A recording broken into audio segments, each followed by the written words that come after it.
நம்ம சக்ஸஸ்ஃபுல்லாக இருக்கிறதுக்கு நம்ம ஏதோ ஒரு விஷயத்தை தூக்கி போடணும் அப்படிங்கிறதுக்கு இலான் மஸ்க் ஒரு ரெக்கமெண்டேஷன் சொல்கிறாரு. அது உண்மை தான். அது என்னென்னா விஷுவல் திங்கிங். நம்மளால் இதை பண்ணிட முடியும், நம்ம இத்தனை நாளில் பண்ணிடலாம், உடனே பண்ணிடலாம், நான் அதை அப்படி பண்ணிடுவேன் இப்படி பண்ணிடுவேன் நம்ம நிறையா பேசுவோம். நம்மளும் நம்ம மனசுக்குள்ளேயே நம்ம நிறைய நினச்சிப்போம். ஆனால் அதை பண்ணும்போது தான் அதுக்கு உண்மையிலே எவ்வளோ டைம் ஆகும், நம்மளால் பண்ண முடியுமா அப்படிங்கிற விஷயங்கள்லாம் தெரியும்.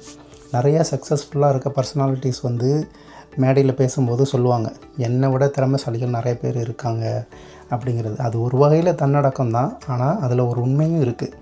என்னென்னா திறமைசாலிங்களுக்கும் சக்ஸஸ்ஃபுல்லாக வர்றவங்களுக்கும் இடையில் ஒரு கேப் இருக்குது. அதுதான் முயற்சி பண்ணுறது, செயல்படுறது. நம்மளுக்கு இந்த விஷுவல் திங்கிங் இருக்குல்ல, நான் பயங்கரமான ஆள், நான் அப்படி பண்ணிடுவேன், நான் குயிக்காக பண்ணிடுவேன், அப்படி இப்படின்னு நம்ம நினச்சிட்ருக்கோம்ல, அதெல்லாம் கிடையாது. ரியல் டைமில் நிறைய சேலஞ்சஸ் இருக்கும். ஒரு விஷயத்தை எடுத்து ஸ்டார்ட் பண்ணும்போது தான் அதில் உள்ள சேலஞ்சஸே நம்ம கண்ணு முன்னாடி நிற்கும். அதனால் நீங்கள் திறமைசாலியாகவே இருந்தாலும் செயல்படுறது ரொம்ப முக்கியம். ஆக்ஷன் தான் ரொம்ப முக்கியம். அதனால் இந்த விஷுவல் திங்கிங்லாம் தூக்கி போட்டுட்டு எப்படி பண்ணணுங்கிறத யோசித்து உடனே ஸ்டார்ட் பண்ணுங்கள். ட்ரை பண்ணி பாருங்கள். இதை பற்றி யோசிங்க.